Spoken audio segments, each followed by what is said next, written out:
بزرگوار من، دلگیرم از حجاب تو، شکل کدوم حقیقته، چهره بی‌نقاب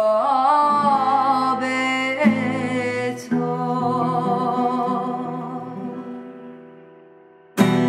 وقتی تن حقیرم و به مصرف تو میبرم، مغلوب قلب من نشو، ستیزه کن با پیکرم، اسم منو از من بگیر، تشنه معنی منم، سنگینه بار تن برام، ببین چه خسته میشکنم.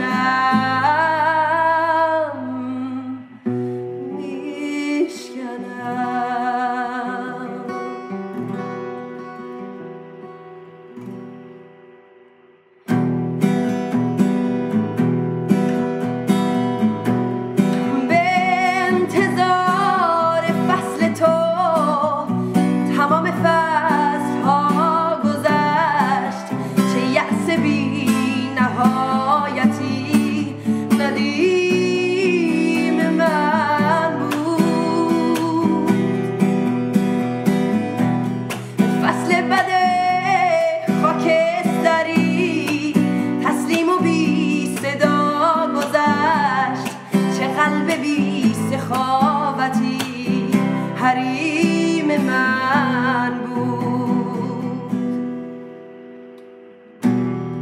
وقتی تن حقیرم